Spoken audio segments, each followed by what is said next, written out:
La meurtre du couteau. Non. J'aurais dû. Je vais vous dire. Hey, moi, j'aurais pris ça comme exemple à ne pas faire. T'aurais dû filmer ça. Moi, j'aurais fait comme, je mets ça dans Word, ah ouais, OneDrive, let's go. À ne pas faire avec nos outils de travail. Hein, check ça, regarde, on lui donne l'amour en plus. Donc, on part. C'est parti. OK. Donc, aujourd'hui, on va parler de l'aiguisage du couteau. Premièrement, on va utiliser le tablier pour éviter d'avoir de la poussière de métal qui vienne sur les vêtements qui vont être en contact avec les aliments. Deuxièmement, en tout temps, on va utiliser les lunettes de protection.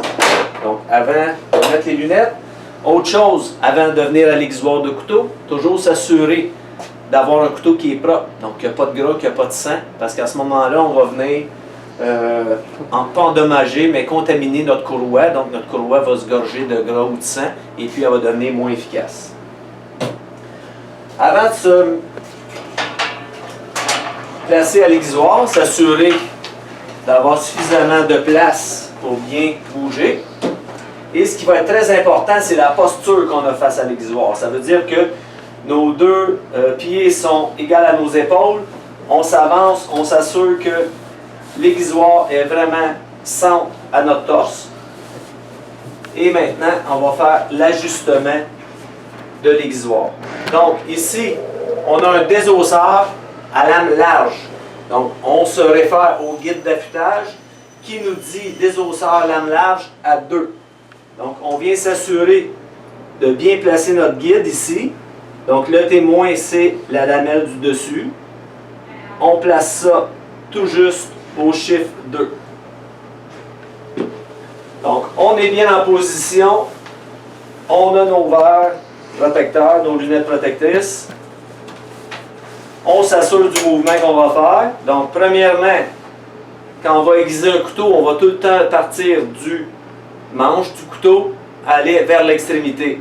La même chose des deux côtés. Donc, il faut vraiment que le manche vienne s'appuyer contre le guide lame, le guide de lame. Et puis, on va faire un mouvement, donc on va déposer notre couteau qui va venir s'appuyer toute la largeur à la courroie et on va déplacer le couteau comme ça jusqu'à la fin, jusqu'à la pointe. Donc, à faire attention, quand on arrive à la pointe, on suit vraiment l'angle de la pointe et on ne continue pas comme ça. Si on continue, on va venir éliminer notre pointe de couteau, donc ça ne sera pas une pointe, ça va être un arrondi au bout. Donc, on est prêt à commencer. On se replace en position. On démarre. On a un contact. On se déplace.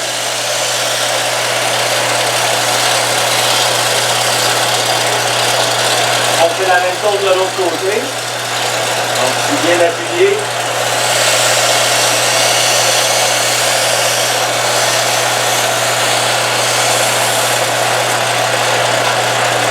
On va faire ça 2 fois de chaque côté.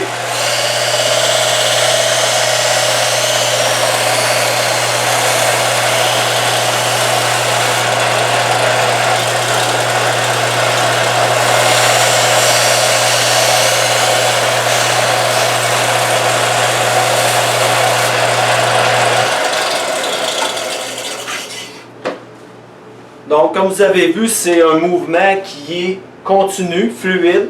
Et puis, pas nécessairement très rapide ou très lent, c'est d'avoir une bonne vitesse d'exécution en mettant pas trop de pression sur notre lame.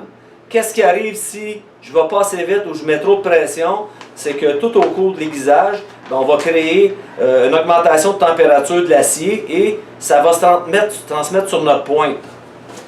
La pointe, à ce moment-là, va chauffer, va changer de couleur, va devenir bleu, brune. Et puis, on vient enlever ce qu'on appelle la trempe du couteau. Donc, notre acier va devenir plus friable, plus molle. Donc, dès qu'on a passé 2 coups chaque côté, on devrait être en mesure, avec notre ongle, de venir sentir où est ce qu'on appelle le morphile. Qu'est-ce que c'est le morphile? C'est comme l'acier, le fil qui est basculer sur un côté ou de l'autre. Donc, après l'aiguisage, on a comme un résidu d'acier. Et c'est ça qu'on va venir enlever avec le fusil ou la pierre, tout dépendant de ce qu'on a comme outil. Ici, en boucherie, on utilise le fusil. En cuisine, on peut utiliser la pierre. C'est tout le temps le même principe. c'est afin d'enlever donc le morphile, comme je vous dis, c'est le résidu de métal. Et puis, en enlevant le morphile, on va venir créer notre fil de couteau. Qu'est-ce que c'est le fil? C'est ce qui va vraiment faire votre couteau vraiment tranchant. Notre fil devrait être toujours centré par rapport à la lame. Donc, ici, si on regarde les parties du couteau, donc on a bien sûr le manche. On a ici notre lame. On a le tranchant. Le tranchant, c'est ce qu'on voit ici, c'est l'angle qu'on a donné à notre couteau. Et tout au bout, on a ce qu'on appelle le fil. Donc, bien sûr, la pointe et le talon. Donc, dans le cas ici, c'est un couteau de chef. À l'occasion, il va falloir venir enlever du métal au niveau du talon, parce que sinon, on n'arrivera pas à faire un bon mouvement avec notre couteau si on veut hacher sur une planche. Donc, on était rendu aux étapes. Donc, ça, on voit ici avec les étapes d'aiguisage. Donc, premièrement, ce qu'on veut faire, on n'a pas, dans notre cas aujourd'hui, aminci la lame. Tout ce qu'on a fait, c'est qu'on a fait un taillant en donnant un angle de 25 à 30 degrés par rapport à l'axe de la lame. Donc, cette première étape-là a été faite. La troisième étape est en lien avec la première, qu'on ne fait pas aujourd'hui, ça sera dans une autre vidéo. Donc, on est rendu à la quatrième étape, qui est l'émorphilage, afin d'ôter le morphile, la bavure qui se forme là du meulage. Donc, comment on va faire ça? Ça va être avec le fusil. Encore là, le fusil, plusieurs personnes vont utiliser le fusil dans les airs comme ça et vont battre le couteau contre le métal. Ce que je vous dis, ce qu'on fait ici, c'est un travail de précision. Donc, si je me place et j'ai aucune référence de l'angle de mon couteau quand je fais l'aiguisage, c'est comme si je faisais un travail pour rien. Donc, je vais venir détériorer plutôt qu'améliorer ce que j'ai fait avec mon meulage. Donc, 25 à 30 degrés, on a un angle qui va ressembler à ça ici. Donc, premièrement, je viens encore voir de quel côté se situe mon morphile. Donc, je vois que ça accroche ce côté-ci. Mon morphile est placé ce côté-là. Donc, qu'est-ce que je vais faire? 25 à 30 degrés, 2 à 3 fois, du même côté, en mettant une pression légère. Là, si je viens faire une vérification, toujours avec mon angle, mon morphile n'est plus là. Par contre, il va être transféré de l'autre côté ici. C'est ici que ça accroche. Je vais faire la même chose de l'autre côté. Donc, une fois, 2 fois, 3 fois. Donc là, mon morphile est enlevé. Il me reste encore une petite bavure. Et ensuite de ça, c'est un travail de polissage. Donc, comme vous voyez, il y a très peu de pression. Toujours respecter mon 25-30 degrés. Pourquoi je vous dis 25 à 30 degrés? Parce que si je n'ai pas suffisamment d'angle, ben, je viens tout simplement pas toucher à mon tranchant. Et en contrepartie, si j'ai trop d'angle, ben, je viens enlever tout le travail qui était fait avec la courroie. Donc, on vérifie que notre fil est vraiment bien centré. On peut repolir encore quelques fois. Et ce travail-là de polissage, ça va être un travail qu'on va faire régulièrement quand on va utiliser notre couteau. Le test ultime, une feuille de papier. Donc, on serre la rigidité de la feuille sur la longueur et on vient vérifier si notre couteau coupe bien.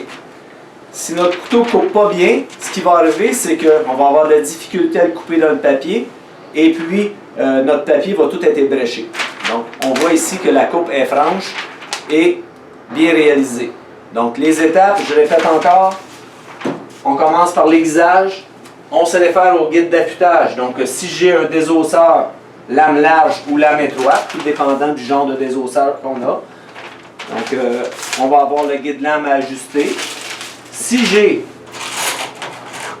un trancheur ou un couteau de chef, même principe. Donc, ici, on a un cimeterre à lame large. Donc, on va aiguiser de 1 à 2 notre guide lame, tout dépendant de l'utilité qu'on va avoir avec notre cimeterre ou notre couteau de chef.